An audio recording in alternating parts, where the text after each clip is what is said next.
46 آیت نمبر ہے 9۔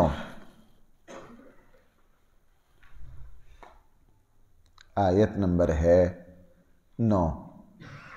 بسم اللہ الرحمن الرحیم۔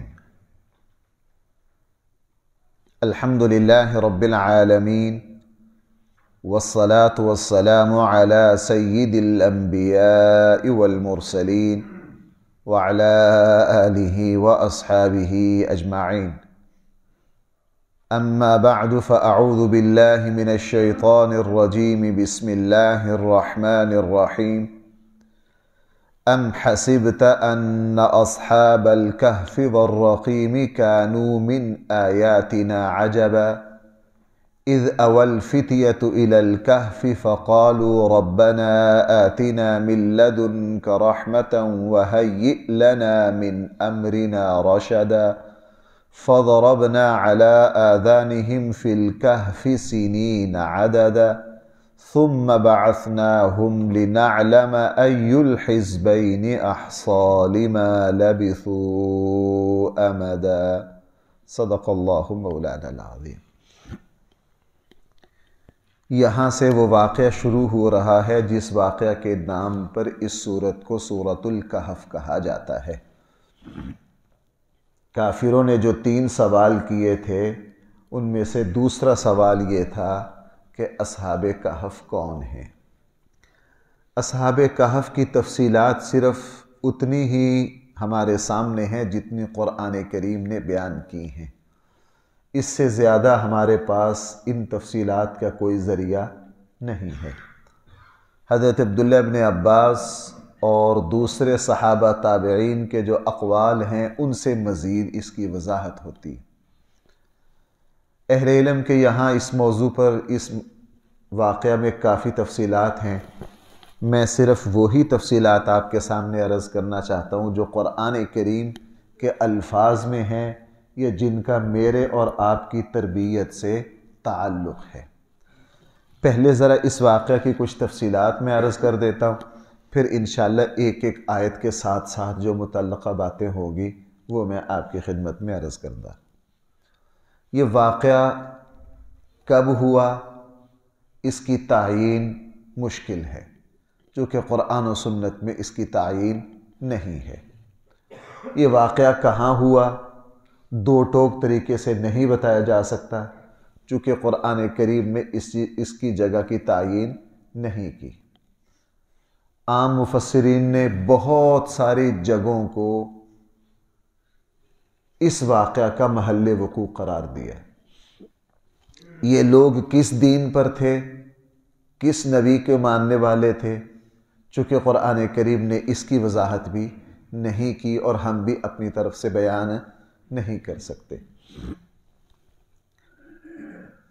موجودہ زمانے میں اردن میں جو غار ہے، مورخین مفسرین کی اکثر کی رائے یہ ہے کہ وہی اصحاب کہف کی غار ہے، چونکہ قرآن کریم نے اگلے رکوع میں سورج کے آنے جانے، اس کے غار کے دہانے کا جو انداز بیان کیا ہے اور جو افراد کا اشارہ قرآن نے دیا ہے کہ وہ کتنے بندے تھے، وہ زیادہ جو اردن میں اس وقت جو غار ہے اس کے اوپر زیادہ صادق آتا ہے۔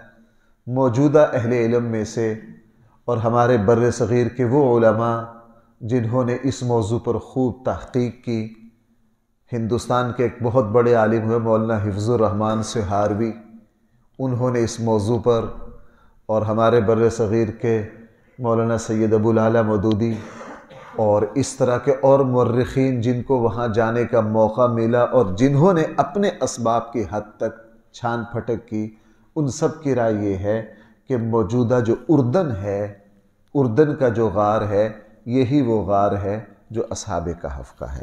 بہرحال ان تفصیلات میں ہم جاتے نہیں، جو قرآن نے بیان کیا ہم اس کی طرف آتے ہیں۔ میں پہلے واقعہ عرض کر دیتا ہوں۔ واقعہ یہ ہوا کہ پہلے زمانے میں کوئی بادشاہ تھا، وہ مشرک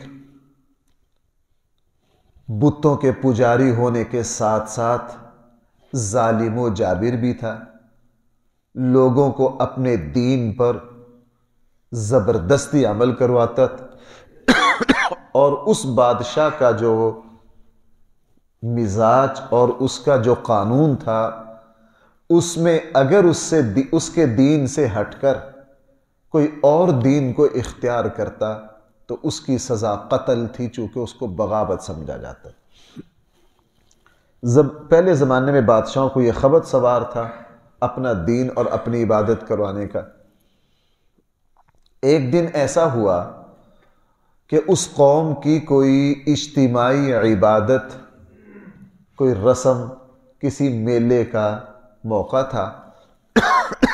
سارے لوگ نکلے، بادشاہ بھی نکلا، شہر سے باہر ان کا کوئی میلہ تھا، کوئی مذہبی رسم و رواج کا کوئی موقع تھا، بتوں کی کوئی پوجا تھی، سارے لوگ اپنی رسموں میں لگے ہوئے تھے۔ ایک نوجوان، اس کی جو اندر کی فطرت سلیم ہے، اللہ نے ہر انسان کے دل میں سچائی کو پہچاننے کا جو آلہ، جو پرزہ اندر رکھا ہے، جس کو ضمیر بھی کہہ سکتے ہیں، کچھ بھی روح بھی کہہ سکتے ہیں، اس کے دل میں یہ خیال آیا کہ یار یہ ہم کیا کرتے ہیں۔ وہ پہلے بھی کڑتا رہتا تھا وہ نوجوان، یہ ہم کیا کرتے ہیں، اپنے ہاتھوں سے یہ بت بنائے، یہ نہ سنتے ہیں، نہ دیکھتے ہیں، نہ سمجھتے ہیں، نہ کچھ کر سکتے ہیں۔ اپنی قوم کی عبادات، سارا جو کچھ ہو رہا تھا نا، وہ یہاں سے بے چین ہو کر تھوڑا دور جا کے ایک درخت کے نیچے بیٹھ گیا،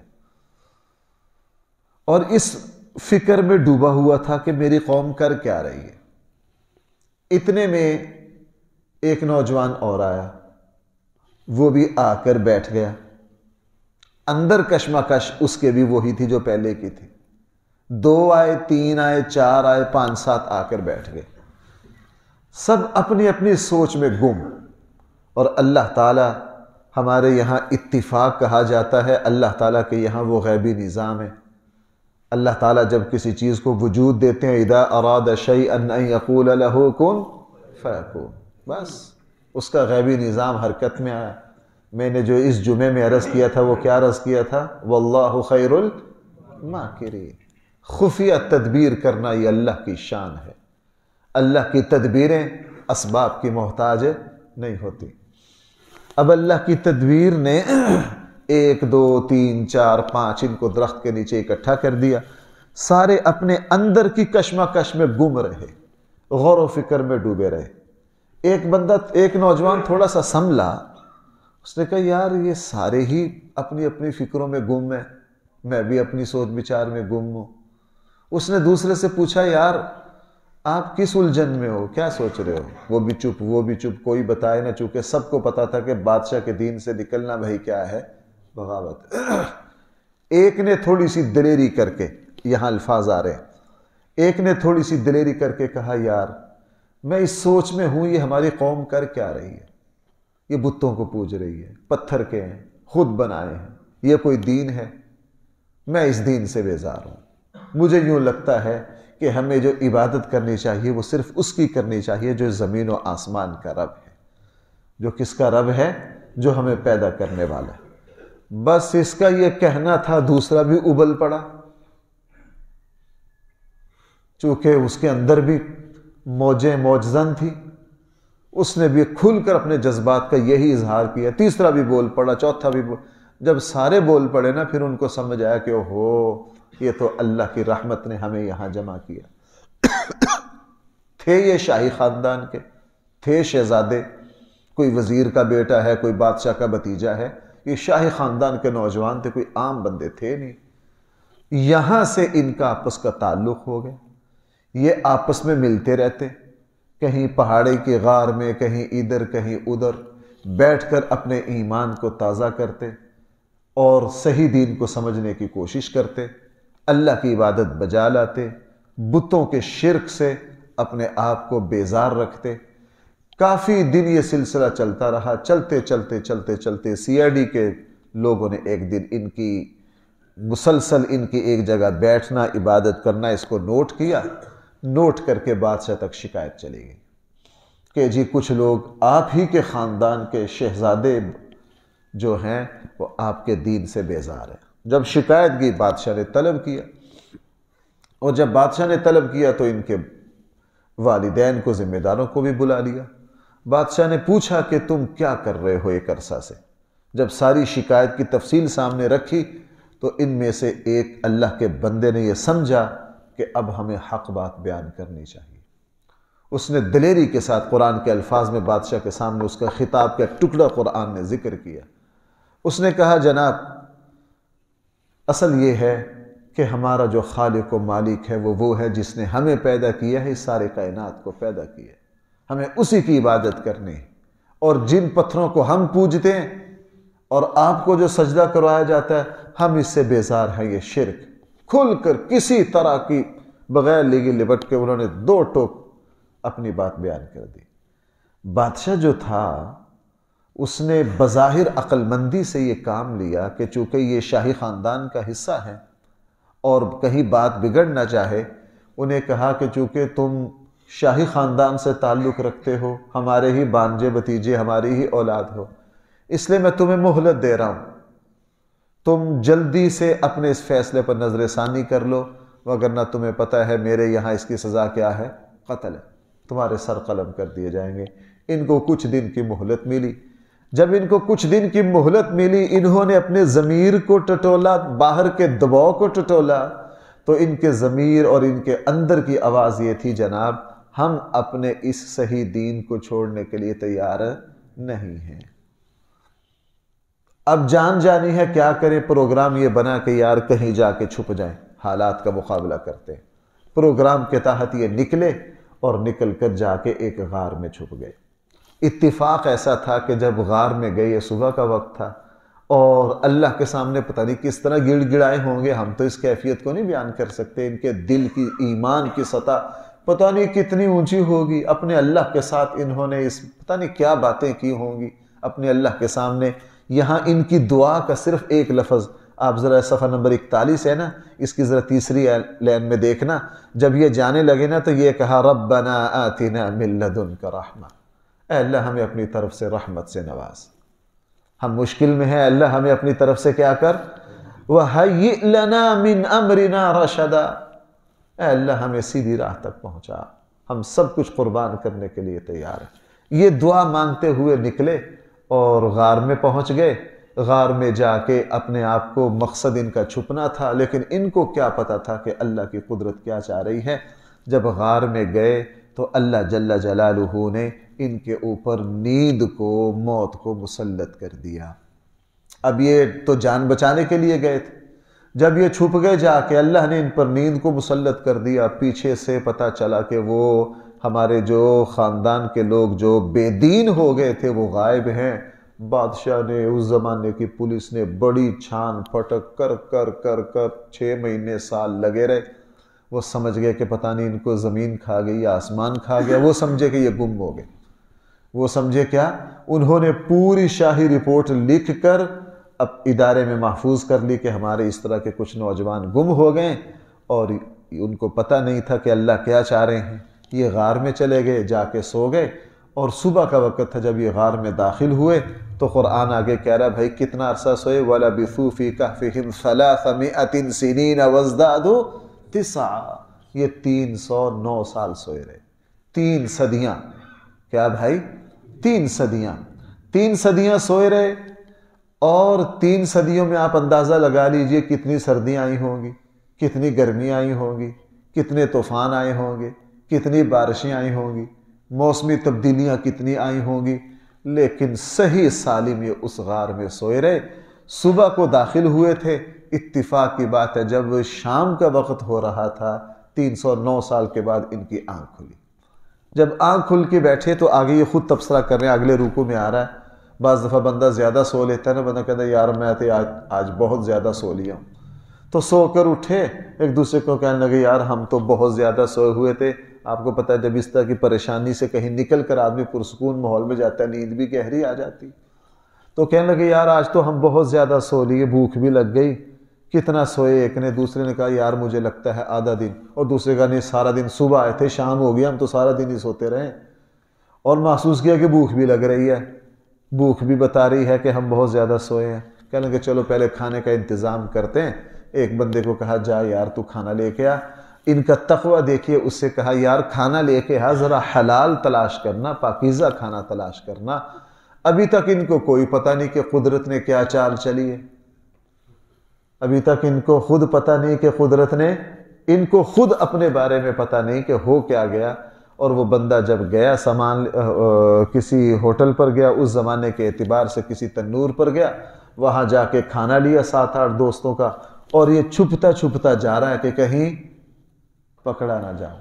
بھائی چھپتا چھپتا جا رہا ہے کہ کہیں پکڑا نہ جاؤں.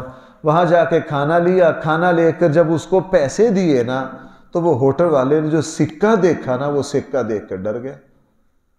اس نے کہا یہ سکہ تیرے پاس کہاں سے آئی؟ یہ ساری کرنسی تیرے پاس کہاں سے آئی؟ یہ کرنسی تو صدیوں پرانی ہے. اب یہاں سے غیب کھلنا شروع ہوا, ظاہر ہونا شروع. اور یہ کرنسی تیرے پاس کہاں سے آئی؟ لگتا ہے تیرے کو خزانہ ہاتھ آ گیا. اس نے کہا کوئی خزانہ نہیں ہاتھ آیا, میرے پیسے ہیں جیب کے. یار تمہیں کیا ہو گیا؟ اس نے دوسرے کو بلایا, تیسرے کو بلایا. راہ چلتا ایک کھڑا ہوا, وہاں جمگٹا لگ گیا. سب نے کہا شاید اس کے پاس کوئی خزانہ ہے. اس کے پاس کیا ہے؟ خزانہ. وہ کہنے لگے یہ تو 309 سال پرانا سکہ ہے. اس نے کہا 309 سال؟ اب جب شور مچا, لوگ اکٹھے ہو گئے, ان کو پکڑ لیا. اور جب پکڑا, گرفتار کرتے کرتے پولیس تک بات پہنچی, گرفتار کیا. بادشاہ تک بات پہنچی, بادشاہ تک بات پہنچی. اب جب بادشاہ نے اس کو پکڑا, تفصیلات دیکھیں, اس نے کہا بھائی ہم کوئی چور نہیں ہیں, ہمیں کوئی خزانہ نہیں ہے, ہم تو اس طرح غار میں سوئے ہوئے تھے. کون ہو, کیا نام ہے تمہارا؟ فلاں. غار میں کون سوئے ہوئے تھے؟ فلاں فلاں. جب اپنا نام لیا تو ان کے یہاں ریکارڈ محفوظ تھا کہ 309 سال پہلے ہمارے اس طرح کے کچھ نوجوان غائب ہوئے ہیں, وہ دوبارہ ملے نہیں. ان کا ماتھا ٹھنکا, چونکہ یہ جو تھے یہ کسی کے پردادا لگتے تھے. بھائی کیا لگتے تھے؟ کسی کے لکڑ دادا تھے, کسی کے پردادا تھے, ہے تو انہی کے. اب وہ شہر میں طوفان مچ گیا, اور ان کو دیکھ کر یہ خوشی ہوئی کہ اب شہر کا ماحول بدل گیا ہے. پہلے سارے مشرک تھے, اب سارے کیا ہیں؟ موحد ہیں. وہ بادشاہ بہت خوش ہوا کہ یہ بندہ مل گیا ہے. بادشاہ بھی اس بندہ کو لے کر, 7 لوگ لے کر بادشاہ جلدی جلدی پھر کہ تم کہاں ہو, باقی ساتھی کدھر ہیں؟ اس نے کہا باقی تو فلاں غار میں ہے, وہاں گئے. اب جب وہاں گئے تو غار والے دیکھ کر ان کو ڈر گئے کہ شاید ہمارا ساتھی تو پکڑا گیا. ابھی غیبی نظام کا صرف اس کو پتہ چلا ہے, ان کو پتہ نہیں چلا. وہ سمجھے کہ ہماری گرفتاری کے لیے آ رہے ہیں. جب دیکھا کہ بھائی سارا لو لشکر غار کے دروازے پر ہے, اب کہاں جائیں؟ بہرحال بادشاہ غار میں گیا, ان سے ملاقات ہوئی, سب کے سامنے راز کھلا کہ یہ تو 309 سال گزر گئے. کتنا عرصہ گزر گیا ہے؟ 309 سال گزر گئے ہیں. بہرحال بادشاہ چونکہ افراتفری میں گیا تھا, بعد وہ پہلے تو مر آگے 309 سال گزر گئے, پتہ نہیں کتنے بادشاہ گزر گئے. اور جب پتہ چلا کہ ہم تو اسی دین پر ہیں جس پر تم ہو, ساری قوم صحیح دین پر ہے, خوش بھی ہوئے. اور بادشاہ نے کھانا پیش کیا, اور بادشاہ نے ان سے یہ کہا کہ اب تو ہم جلدی جلدی میں آئے ہیں, ہمارے ساتھ کچھ افراد ہیں, آپ یہاں اطمینان سے کھانا کھاؤ. ہم پورے اعزاز و اکرام کے ساتھ, پوری ریاست آتی ہے, اور پھر پورے پروٹوکول کے ساتھ آپ کو شہر لے کر جاتے ہیں. اس طرح نہیں, آپ ہمارے باپ اسلاف ہو, باپ دادے ہو, اور ہماری قوم میں سے سب سے پہلے لوگ ہو جو حق کی طرف. ہم پوری ریاست آتے ہیں, پوری شان و شوکت کے ساتھ آپ کو لے کر جاتے ہیں. ان کو غار میں چھوڑا, ضروریات کھانا شانہ پہنچایا کہ ہم کل آتے ہیں, پھر پورے شاہی اعزاز کے ساتھ آپ کو لے کر جاتے ہیں. انہوں نے کھانا کھایا, کھانا کھا کے انہوں نے کہا صبح جانا ہے, رات کو ہمیں یہیں رکنا ہے. یہ آرام کرنے کے لیے سو گئے, اور اگلے دن پھر بادشاہ پورے لو لشکر کے ساتھ, پوری ریاست ان کو غار سے لینے کے لیے آئی. جب غار کے دہانے پہنچے تو اب یہ واقعی فوت ہو چکے تھے. اب یہ واقعی کیا ہو چکے تھے؟ انہوں نے ان کو چیک کیا, فوت ہو گئے. حیران کن بات دیکھیے, 309 سال رہے, جسم تر و تازہ رہے. ابھی بھائی کتنا عرصہ گزرا ہے؟ ایک رات. ایک رات گزر دیا تو انہوں نے دیکھا کہ جسم کی تر و تازگی تو گئی, جسم کی تر و تازگی تو گئی. یہ تو موت کے آغوش میں چلے گئے. انہوں نے پھر کیا کیا؟ وہ سمجھ گئے کہ یہ اللہ کی ایک خاص نشانی تھی، اللہ کی ایک خاص نشانی تھی۔ باقی میں آیات کے تحت عرض کروں گا، بنیادی نقطہ آپ سے عرض کر دوں۔ اصل میں بعد میں ہوا یہ تھا کہ 309 سال کے بعد سارے وہاں جو صحیح دین تھا وہ پھیل گیا، لیکن اس زمانے کے مسلمانوں میں ایک فتنہ کھڑا ہوا۔ وہ فتنہ یہ ہوا کہ بہت سے لوگ پیدا ہو گئے جو یہ کہتے تھے کہ مرنے کے بعد کوئی زندگی نہیں ہے، انسان مر کے مٹی ہو جائے گا۔ جب یہ فتنہ پیدا ہوا تو 309 سال کے بعد جو اللہ کے صحیح دین پر بادشاہ تھا وہ اللہ سے بڑا گڑ گڑایا، اے اللہ میری قوم میں یہ جھگڑا پیدا ہو گیا ہے، انتشار پیدا ہو گیا، ان کے یہاں بحث مباحثے مناظرے چل رہے ہیں کہ مرنے کے بعد زندگی ہے یا نہیں، کوئی ایسا حل نکال دیجئے کہ یہ مسئلہ حل ہو جائے۔ اس بادشاہ کی دعا پر اللہ تعالیٰ نے 309 سال کے بعد اصحاب کہف کو ظاہر کر دیا، اور ساری قوم کو پتہ چل گیا کہ اللہ تعالیٰ مرنے کے بعد زندہ کر سکتے ہیں۔ 309 سال کے بعد ان کو کیا کر دیا؟ زندہ کر دیا۔ یہ چونکہ عظیم الشان واقعہ تھا، اس کا سوال یہودیوں نے مکہ والوں کے ذریعے رسول اللہ صلی اللہ علیہ وسلم سے کیا تھا۔ رسول اللہ صلی اللہ علیہ وسلم نے سورہ کہف کی شکل میں پھر اس کی تفصیلات کو بیان کیا۔ اجمالی واقعہ اتنا ہے، آج بس ایک آیت کا ترجمہ دیکھ لیجئے، کل پھر ہم آیات کے تحت باقی تشریحات ساتھ ساتھ۔ ام حسبتا، آپ کا کیا گمان ہے، ان اصحاب الکہف والرقیم، کہف اور رقیم والے، کہف کہتے ہیں بھائی بڑی غار کو، رقیم کے کئی معنی ہوتے ہیں۔ رقیم کا معنی وہ تختی بھی ہوتی ہے جو قبر کے اوپر لکھی جاتی ہے، اور رقیم وادی کو بھی کہتے ہیں، اور رقیم شہر کو بھی کہتے ہیں۔ صحابہ حضرت عبداللہ ابن عباس وغیرہ دوسرے تابعین مفسرین کی رائے ہے، کسی نے کہا رقیم کا معنی تختی والے، چونکہ غار کے اوپر بعد کے لوگوں نے تختی لگا دی تھی تو مشہور ہو گئے اصحاب الکہف والرقیم۔ بعض نے کہا رقیم اس وادی کا نام ہے، بعض نے کہا وہاں ایک چھوٹی سی بستی ہے اس کا نام ہے، اس لیے ان کا پورا نام ہے اصحاب کہف اور اصحاب رقیم۔ مشہور کیا ہو گیا؟ اصحاب کہف۔ آپ کیا سمجھتے ہیں کہف اور رقیم والے؟ کانوا من آیاتنا عجبا، یہ ہماری نشانیوں میں سے بھائی کیا ہے؟ عجیب۔ یہ قرآن کا شان ہے بھائی، قرآن کریم داستان نہیں بیان کرتا، قرآن کسی واقعہ کے جو عبرت والے اجزاء ہوتے ہیں نا صرف ان کو بیان کرتا ہے۔ اب یہاں کیا کہہ دیا؟ یہ ہماری نشانیوں میں سے کیا ہے؟ عجیب نشانی ہے۔ 309 سال کے بعد ہم نے ان کو دوبارہ تر و تازہ رکھا، زمین ان کو کھا نہ سکے، حالانکہ زمین کے حوالے جو چیز کی جائے تو زمین اس کو نگل جاتی ہے۔ اذ اول فتیۃ الی الکہف، یہ کچھ نوجوان تھے جنہوں نے غار میں پناہ لی، اور پناہ لیتے ہوئے بھائی انہوں نے کیا کہا؟ ربنا آتنا من لدنک رحمہ، اے ہمارے رب ہمیں کیا عطا فرما۔ یہی میرا اور آپ کا سبق ہے بھائی، سنو میری بات۔ موسیٰ علیہ السلام کے قتل کے آرڈر جاری ہوئے، مدین جب جانے لگے، مصر سے نکلے تو موسیٰ علیہ السلام نے بھائی شروع میں کیا دعا مانگی؟ قال یا موسیٰ ان الملأ یأتمرون بک لیقتلوک فاخرج انی لک من الناصحین، فخرج منہا خائفا یترقب، ڈرتے ہوئے نکلے اور کیا کہا؟ قال رب نجنی من اللہ تعالیٰ سے دعا مانگی۔ انبیاء علیہم الصلاۃ والسلام، آج ہم کہتے ہیں ابھی یہ جو ہوا نا مسئلہ فلسطین کا، غزہ کا، میں بہت سے ہمارے منبر و محراب کے لوگوں کو سنا کہ وہ دعا کا مذاق اڑا رہے ہیں۔ وہ کس کا مذاق اڑا رہے ہیں؟ دعا کا مذاق اڑا رہے ہیں۔ انبیاء علیہم السلام نے پورے قرآن میں ہر نبی پر جب مصیبت آئی ہے تو ہر نبی نے اللہ سے کیا مانگی ہے؟ لیکن ہم اتنے بھی کورے نہیں ہیں کہ ہم یہ کہیں کہ اسباب اختیار نہ کرو، نہ، دونوں کام کرنے ہیں۔ دعا جو ہے یہ حقیقی سبب ہے، کافروں کے مقابلے پر جنگی سامان، میدان جہاد، یہ ظاہری سبب ہے۔ میں اس کو بالکل مانتا ہوں کہ مسلمان صرف دعاؤں کے نہ، دعا جو ہے اسباب اختیار کر کے بھائی پھر کیا کرنا ہے۔ غزہ کا مسئلہ ہے، پورے عالم اسلام کو اپنی فوجوں سے جب تک اسرائیل پر حملہ نہیں کریں گے، حملہ بھی کریں، ظاہرہ پوری دنیا کفر مد مقابل آئے گا کہ نہیں آئے گا۔ اللہ سے دعا بھی مانگے۔ اس لیے دعا کا مذاق اڑانا یہ بالکل غلط ہے، صرف اسلحہ اور اسباب کی بنیاد تک رہنا یہ بھی غلط ہے۔ دونوں باتیں، اسباب بھی اختیار کرو، کافروں کے مقابلے میں جہاد بھی کرو، جو کچھ تم سے بن پڑتا ہے وہ بھی کرو، معاشی بائیکاٹ بھی کرو، سب کچھ کرو، لیکن اللہ سے دعا بھی مانگو۔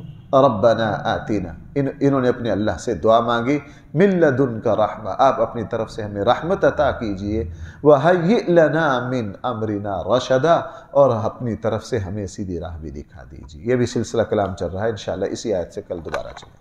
الحمدللہ رب العالمین، والصلاة والسلام علی سید الانبیاء والمرسلین وعلی آلہ واصحابہ اجمعین۔ ربنا آتنا فی الدنیا حسنة وفی الآخرة حسنة وقنا عذاب النار۔ صلی اللہ تعالی علی خیر خلقہ سیدنا مولانا محمد وآلہ واصحابہ اجمعین۔